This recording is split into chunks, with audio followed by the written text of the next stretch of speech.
Jangan bersungguh-sungguh berpergian kecuali kepada 3 masjid.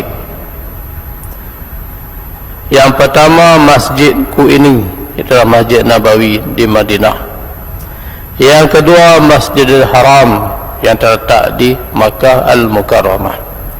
Dan yang ketiga Masjid Al-Aqsa yang terletak di Palestin.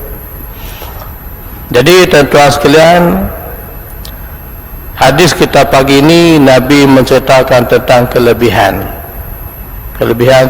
masjid yang ada di atas muka bumi Allah Subhanahu wa taala ini. Dan ini juga di antara dalil ulama kata yang menunjukkan tentang kelebihan Masjid Aqsa.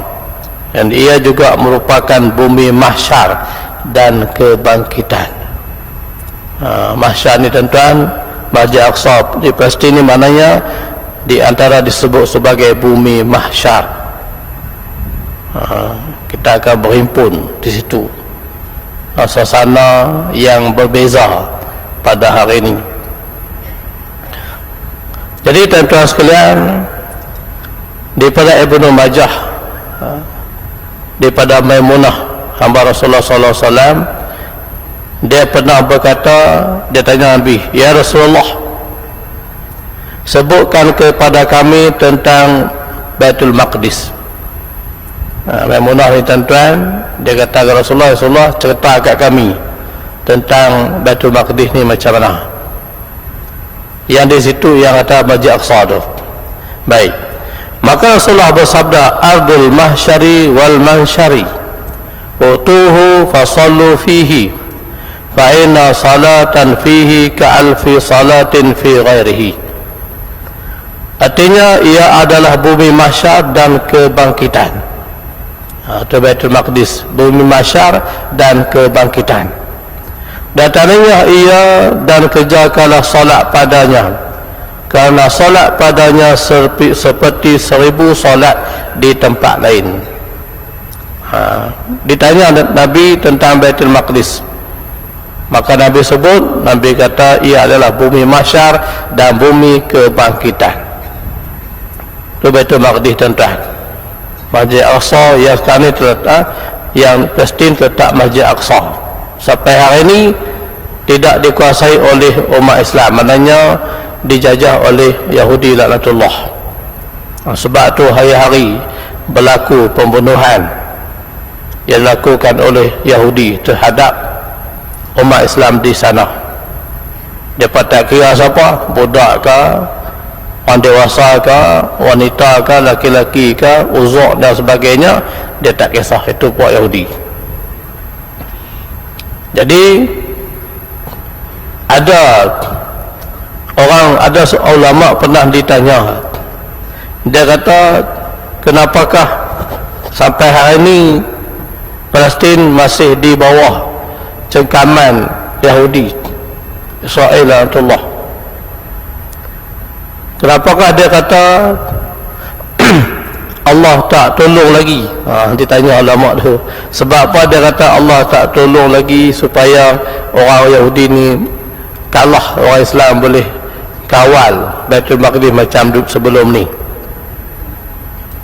Jadi ulama ni jawab, dia kata, kalaulah dia kata Baitul Maqdis ni, Palestin ni kita dapat dikawal oleh orang Islam sepenuhnya, tak mana lagi dia kata peluang untuk kita orang Islam ni, terutamanya umat Islam di sana, nak dapat mati syahid. Tak mana lagi dia kata. Yang kedua dia kata orang nak infak, tak mana lagi dia tak nak bantu orang Islam, dia kata. Rupanya tentu itu di atas hikmahnya lah, hikmah yang berlaku di Palestin. Sebab tu setiap kali berlaku peperangan di sana, bila seluruh dunia duk kumpul nak hantar tentera dan sebagainya, bahkan dulu kita pun pernah hantar bantuan daripada jalan laut kan, tak sampai kan, disekat. Jadi tuan-tuan sekalian, apa yang berlaku di sana tu menunjukkan kepada kita, di antaranya Allah nak suruh kita muhasabah diri, nak suruh kita muhasabah diri berkaitan dengan apa yang berlaku di sana. Di antaranya sebab apa tuan-tuan? Sebab orang Islam tu dia tak bersatu, terutamanya negara-negara Arab yang berjiran, bersebelahan dengan Palestin. Palestin sepadan dengan Iraq, dengan Jordan, dengan Syria, dengan Lebanon. Itu semua negara Arab. Syria nak hancur lah, habis lah. Baru Allah ni katanya baru dia nak bangun balik. Lebanon macam kita tahulah kan, dia banyak dengan Syiahnya, Kristiannya, sampai orang sebut Lebanon ni Eropah Arab. Lebanon ni Eropah Arab. Kata-kata tu sakan.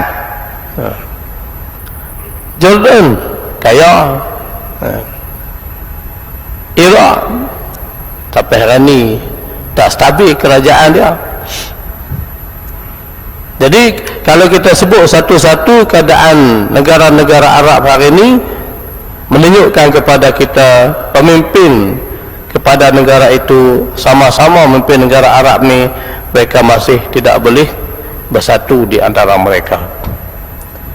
Kalau mereka bersatu tuan-tuan, kita tak payah pergi, tak payah dah hentak mereka tolong pada dah.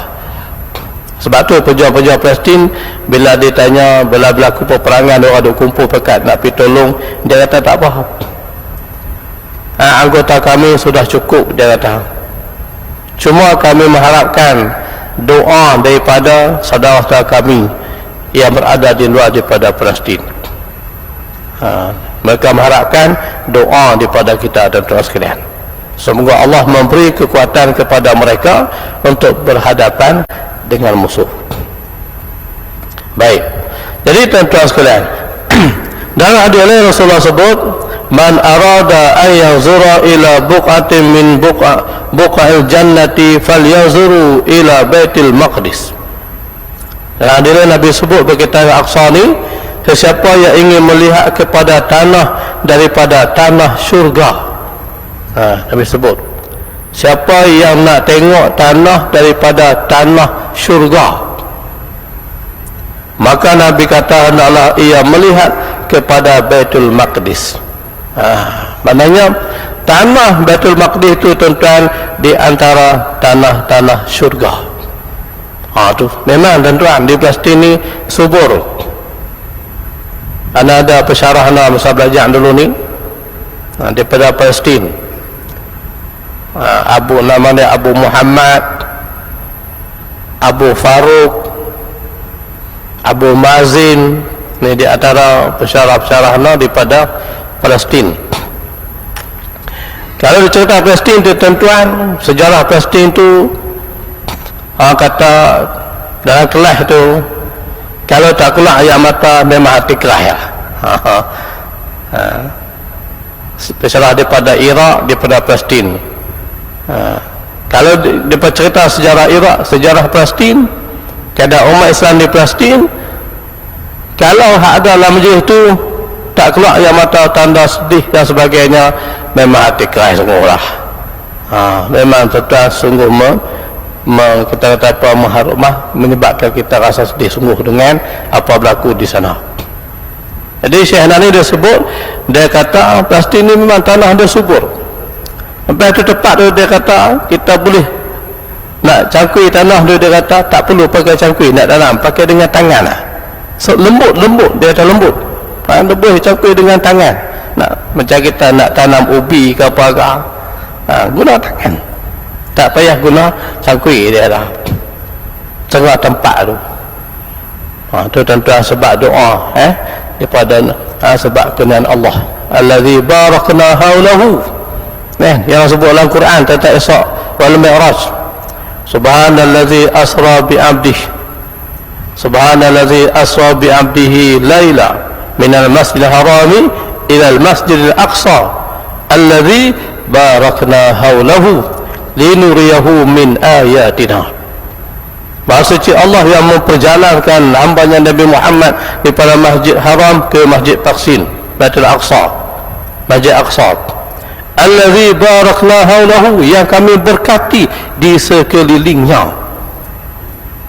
Tuan-tuan, bumi Palestin ini bumi yang sangat diberkati oleh Allah Subhanahu wa taala. Mungkin ada yang pernah sampai ke sana, kan? Mungkin ada pernah sampai ke sana ni, dia boleh ada dah duk buat travel tu pergi ke Palestin. Syarat dia ketat lah, tapi ada sudah yang boleh sampai di sana, tuan-tuan.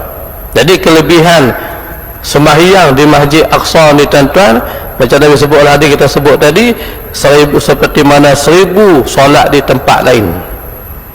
Sekali kita sembahyang situ, ganjaran Allah bagi macam 1000 kali kita sembahyang di masjid lain. Tuan, sekali sembahyang di Masjid Aqsa, sekali sembahyang Masjid Nabawi, sekali sembahyang di Masjidil Haram, macam kita sembahyang di masjid ni 1000 kali. 1000 kali sembahyang sini baru sama dengan sekali sembahyang di sana. Itu kelebihan yang Allah kurniakan kepada 3 masjid ni, tuan-tuan. Sebab tu Nabi kata kalau nak pergi ziarah semua, banyak pergi ke arah ni, ke tempat ni, kan? La tushaddu rihal. Nabi kata jangan berpergi mana kita nak pergi ziarah ataupun senang bahasa lain, nak melancong, nak pergi berjalan tu, kena utamakan 3 tempat ni. Tak boleh pergi Palestin, pergi ke Mekah dan Madinah, sana kita boleh buat umrah. Bukan tak bagi nak berjalan tempat lain, tapi utamakan hak 3 tempat ni. Lepas tu tak apalah nak berjalan tempat lain, nak pergi tengok tempat orang tu, sebahagian daripada nak tengok tanda-tanda kekuasaan Allah Subhanahu wa taala. Sebab kebanyakan mana tak semua tempat tu dia sama. Macam kita di Malaysia macam mana, kita pergi negara lain dia berbeza pula, berbagai-bagai adat resam budaya dan sebagainya. Tengok, menunjukkan tanda kebesaran Allah Subhanahu wa taala. Bumi yang indah, Palestin, di Mekah macam mana, Madinah macam mana, patut tempat lain kita nak pergi juga. Nak tengok sejarah-sejarah umat Islam dulu, macam di Palestin, tuan-tuan, di Iraq tu banyak tempat-tempat sejarah, di Syria pun banyak tempat sejarah Islam, banyak. Jadi pergi lain pada 3 ni. Tapi kalau nak utamakan, Nabi suruh kita utama hak 3 ni. Ni dah melancong kok lagi sakan umrah tak pergi lagi, tu silap. Seorang tu dia berkemampuan haji pun tak pergi lagi. Kalau pergi tahun lain, orang tanya apa siapa tak boleh pergi, kamu tu mampu. Bukan mampu bekerja, mampu tu kalau tabur haji tak panggil, boleh pergi atas package sasta tu kan, 50,000 ke 30,000 seorang, 50,000 bah, boleh sebab dia mampu. Jadi sebab apa dia tak pergi? Dia kata tak sampai seru lagi. Ya, kau orang mampu ni, tuan-tuan, dia tak pergi haji, dia tak apa, sebab tak sampai seru lagi. Tu jawapan dia. Kita tanya dia balik, yang pakai baju, pakai kain, pakai seluar tu tanda apa? Dia kata hak ni hak ajaran Islam. Sampai seru dah tu. Kalau dah kamu reti sembahyang, dah reti jaga aurat, dah boleh jaga akhlak budi pekerti yang mulia, sampai seru dah tu. Jadi hak tahun Mekah tu nak seru ke mana lagi? Jadi kena usaha yang berkemampuan lah. Kita hak tak mampu ni duk tunggu hak tabung haji je lah. Pergi daftar tu dia, anak itu pergi daftar 2067 mau boleh pergi. Lama dah daftar ni, berapa tahun dah. Satu umur kita muda hari ni tengok, dia kata tahun 2067 lah, 2023. Anak pun kata kat arwah Syahabuddin, meninggal lah dia pun, yang kerja tabung haji kan, arwah Syahabuddin, Encik Syahabuddin nama dia. Kata no 2067 ni anak hidup kata hidup. Dia pun senyum, dia kata tak apa saya, dia kata atas kertas lagu tu lah.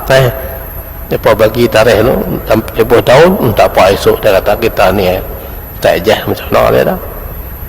Tu tuan-tuan. Jadi maknanya pilih macam ni. Boleh pergi di Masjid Aqsa, kita pergi. Jadi insya-Allah tuan-tuan akan sampai masanya. InsyaAllah tuan-tuan, seperti mana hari ni kita bebas pergi ke Mekah, ke Madinah,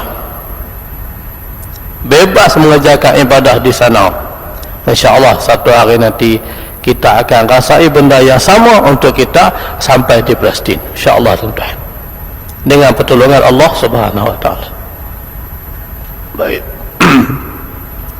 Tuan-tuan sekalian, lepas tu bila mana-mana pemimpin dunia kalau dia duk cerita tentang Palestin, dia duk buat satu ucapan dia tu, kita kata petiu semangat umat untuk membebaskan Palestin, pemimpin dunia ni dia akan diikuti ataupun akan diperhatikan oleh Yahudi dan Kristian.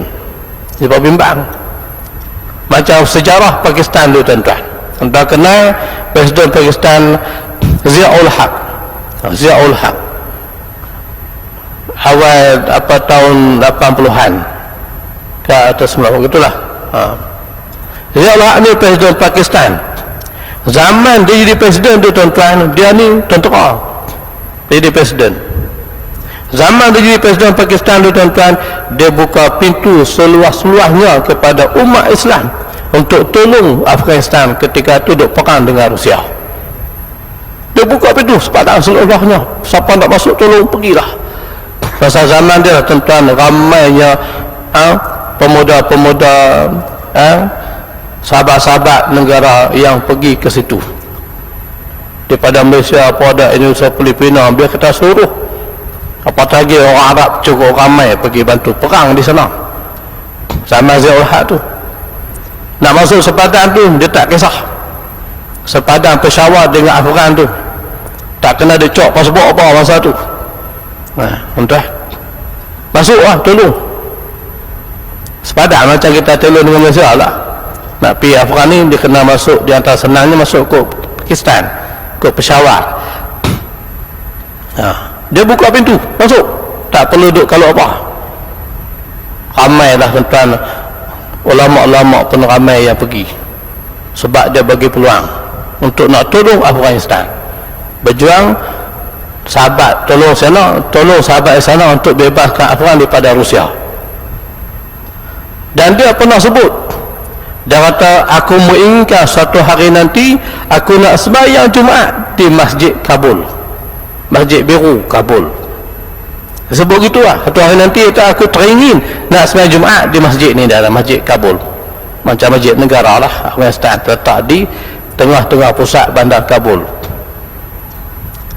Masa Nabi tu tak boleh sampai, tak aman lagi, jadi duduk tengok di jauh, ambil copong lah masjid tu, nampak pada jauh lah, dia pergi Masjid Biru Afghan tu tuan-tuan. Jadi bila mana Ziaul Haq dia sebut begitu tuan-tuan, Yahudi, Kristian, sampai Tenggara kafir ni, mereka nampak Ziaul Haq ni tak boleh biar lama, sebab dia cara dia cakap tu maknanya dia akan tolong sedaya upaya nak bebaskan Afghan daripada Rusia, nak bagi selamat senang je sembahyang di Masjid Kabul tu. Mereka nampak gitu, akhirnya tuan-tuan apa mereka buat, mereka bunuh dia, mereka letupkan di kota. Dia nak pergi mana program, yang antara yang naik helikopter tu, di antara orang sanggup bunuh diri untuk nak membunuh Ziaul Haq, letupkan helikopter tu, mati tuan-tuan. Ziaul Haq dalam poket baju dia ada Quran kecil, dia sentiasa bawa Quran. Ini cerita orang Pakistan sana lah, masa Nabi dulu ni. Jadi masa dia ditutupkan di kota dia tu, hancur badan dia, banyak yang rosak, tapi Quran tu masih tersimpan dalam poket baju dia. Kubur dia mereka buat, mereka simpan jenazah dia tu, mayat dia tu dekat dengan Masjid Negara Islamabad Pakistan. Duduk di situ jenazah dia, kubur dia buat itu. Tu tuan-tuan, maknanya siapa pun kalau dia menyurahkan pandangan yang begitu kuat untuk membantu negara umat Islam, tuan-tuan, musuh tak akan biar.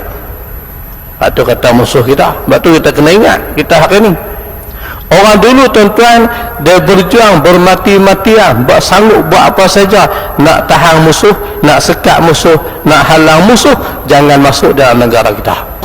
Itu orang dulu. Hari ini ada orang yang berjuang bermati-matian nak jaga musuh jangan lari. Pelik. Entah faham tak?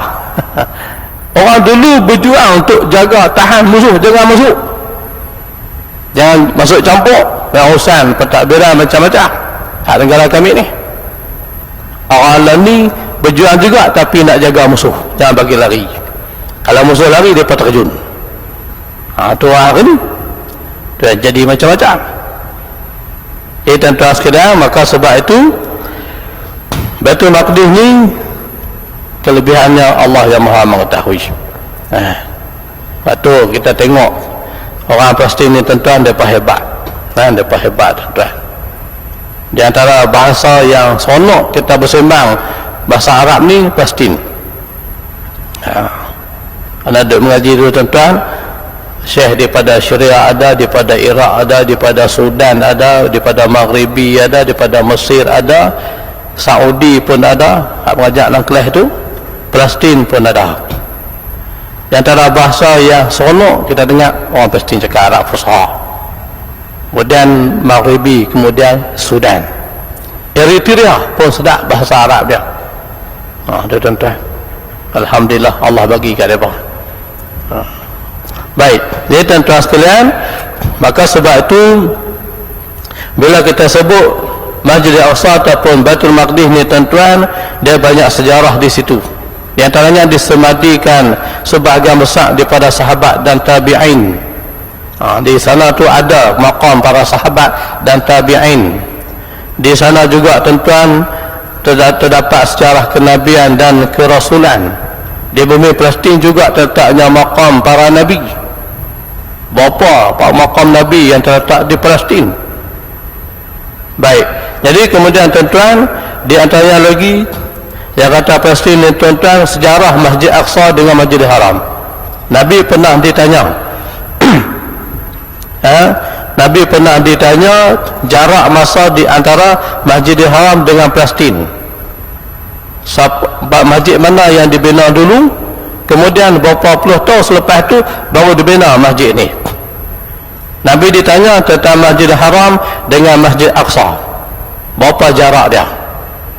Sebab masjid yang pertama dibina Masjid Haram lah, Masjidil Haram.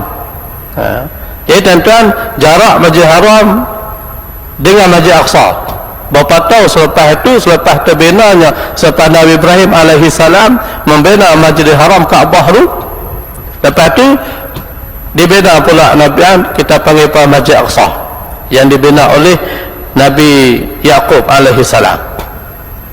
Maknanya Nabi Yaqub dia buat Masjid Aqsa berapa tahun selepas Nabi Ibrahim membina Kaabah.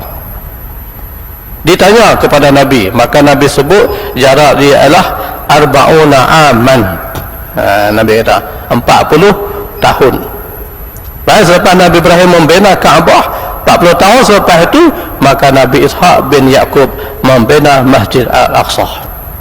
Kemudian dibaik pulih semula, penambah baikkan oleh Nabi Sulaiman alaihissalam. Lepas Nabi Yaqub buat untuk Masjid Al-Aqsa ni, lepas tu Nabi Sulaiman jadi pemerintah, maka Nabi Sulaiman dia tambah baik semula Masjid Al-Aqsa. Itu sejarah tuan-tuan. Kita tengok gambar orang tak tu, aku kuning tu, dia itu Qubatus Sahra. Itu kubah kuning tu bukan Masjid Aqsa. So orang faham tu Masjid Aqsa. Kubah kuning, Masjid Aqsa sebelah sini. Kubah kuning tu ialah sebab di bawah tu batu yang masa Nabi nak Mi'raj ke langit, batu ni nak ikut. Batu nak ikut, terangkat batu ni. Jadi untuk nak jaga batu ni, maka dibuat bumbung macam kubah tu kan, maka bawah tu ialah ada batu yang nak ikut Nabi. Berapa jengkal dia punya jarak dia dengan bumi itu.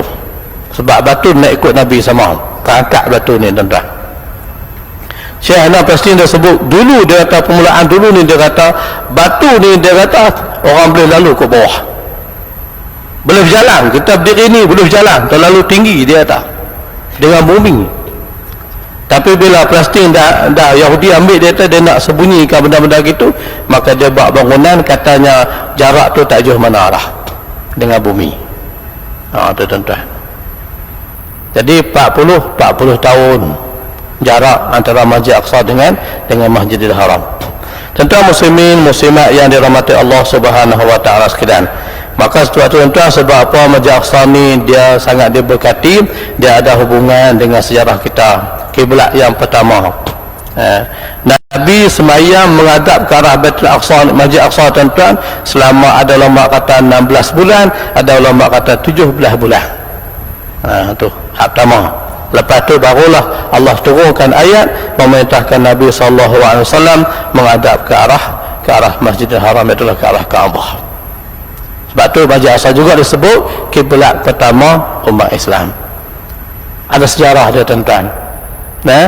Sebab tu bila Nabi nak Isra wal Mi'raj, Isra Nabi, Allah sampaikan kepada Masjid Aqsa, daripada situlah Nabi naik bertemu Allah Subhanahu wa taala. Tuan-tuan muslimin muslimat yang dirahmati Allah Subhanahu wa taala sekalian. Maka tuan-tuan, sejarah Masjid Aqsa juga tuan-tuan, iaitulah yang kata bila mana Isra Nabi ni tuan-tuan, bila Nabi balik, ada orang tanya Nabi, hampir pasti macam Nabi Muhammad, kami pergi sebulan lebih, 2 bulan, pergi sebulan, balik sebulan, kamu habang atau pergi semalam saja. Mereka pun cabar Nabi, han cerita saat masjid tu macam mana? Masa Nabi balik pada Isra Mi'raj tu, musyrikin pakai ada tanya Nabi. Nabi pun habang satu-satu. Jibril tayangkan depan Nabi, maka Nabi tengok, Nabi habaq satu-satu. Tu tuan-tuan.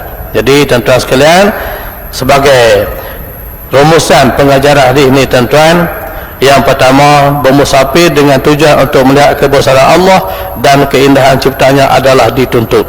Jadi kalau kita nak musafir tuan-tuan, itu kita pergi nak tengok negara orang, bukan semata-mata kita nak berjalan, tapi nak tengok keindahan dan bukti-bukti kebesaran Allah Subhanahu wa taala. Itu tuan-tuan. Sebab tak sama kedudukan negara ni kita dengan negara lain, muka bumi dan sebagainya. Yang kedua tuan-tuan, Baitul Maqdis adalah merupakan kiblah pertama dan tanah suci bagi umat Islam. Itu Baitul Maqdis. Sebab tu kita kena pertahankan. Macam dah sebut tadilah, insya-Allah. Seperti mana hari ini kita selamat pergi ke Mekah dan ke Madinah dan negara-negara yang lain, maka insya-Allah tuan-tuan, satu hari nanti kita akan selamat sampai ke Palestin insya-Allah. Doa bagi umur panjang dan kita kuat dan kita mampu, insya-Allah kita boleh sampai. Kita boleh semayang di situ dan akan melihat tempat-tempat sejarah yang sangat bermakna kepada umat Islam. Yang ketiga tuan-tuan, tuntutan untuk membebaskan Masjid Aqsa daripada penjajahan adalah satu kewajipan bagi umat Islam. Kewajipan umat Islam nak bebaskan Palestin daripada Yahudi ni tuan-tuan, Masjid Aqsa ni tetap menjadi satu kewajipan kepada kita semua. Semua umat Islam bertanggungjawab untuk membebaskan bumi tersebut daripada cengkaman Yahudi laknatullahi alaih. Kemudian pengajaran lagi, musafir di muka bumi bertujuan untuk mendekatkan diri kepada Allah Ta'ala. Itu tujuan bila kita pergi mana-mana, jalan tengok tempat orang, bukan hanya seronok-seronok, tapi atas tujuan akan mendekatkan lagi kita kepada Allah Ta'ala. Sebab bila kita tengok tempat orang tu tuan-tuan, dia bagai-bagai. Ada tempat yang sangat indah, macam kita ni Kashmir, sepadan India dan Pakistan. Kashmir ada hak bawah Pakistan, ada hak bawah India. Negara yang cukup cantik tuan. Kalau musim sejuk, Allah Rabbi, cantik. Jadi kita tengok tu, yang mampu kita tengok macam mana kebesaran Allah Subhanahu wa taala menjadikan muka bumi, dunia dan cuaca yang sangat berbeza. Baik. Kemudian tuan-tuan, yang terakhirnya, Allah berhak menentukan hukum apa yang dia kehendaki. Maksudnya yang berkaitan dengan kiblah. Mulanya Nabi menghadap ke arah Masjid Aqsa, kemudian diarahkan untuk ke Kaabah, menghadap ke arah Kaabah. Jadi tuan-tuan muslimin muslimat yang dirahmati Allah Subhanahu wa taala sekalian, maka inilah di antaranya kelebihan yang ada yang Allah kurniakan kepada Masjid Al-Aqsa yang terletak di Palestin. Mudah-mudahan Allah Subhanahu wa taala memberi kekuatan kepada sahabat-sahabat kita di sana untuk terus berjuang berhadapan dengan musuh, dan mudah-mudahan Allah memberi kekuatan kepada kita untuk kita bantu sahabat-sahabat kita di sana. Bantuan di sudut doa, kemudian kalau diminta bantuan sudut keuangan, macam selalu duk buat, alhamdulillah kita telah hantar berjuta-juta lah kepada mereka. Jadi mudah-mudahan Allah Subhanahu wa taala memberkati kita semua insya-Allah. Okay, tuan-tuan sekalian, keadaan ini dulu, insya-Allah kita jumpa lagi. Selepas ini hadis yang ke-13, tajuknya berkasih sayang kerana Allah Subhanahu wa taala. Itu tajuk hadis kita bulan depan insya-Allah. Tuan-tuan muslimin muslimat yang dirahmati Allah sekalian, sekadar ini dulu yang baik daripada Allah Subhanahu wa taala. Kalau ada salah silap, itu kelemahan dan kelaifan daripada anak sendiri. Mari sama-sama kita tangguhkan majlis ilmu kita pagi ini. Kita baca surah Al-Fatihah, mohon pada Allah Subhanahu wa taala semoga Allah sampaikan pahala bacaan ini kepada Allahyarham tuan-tuan guru, para alim ulama, tuan nenek moyang kita khususnya, dan semua sahabat-sahabat telah pergi meninggalkan kita. Al-Fatihah.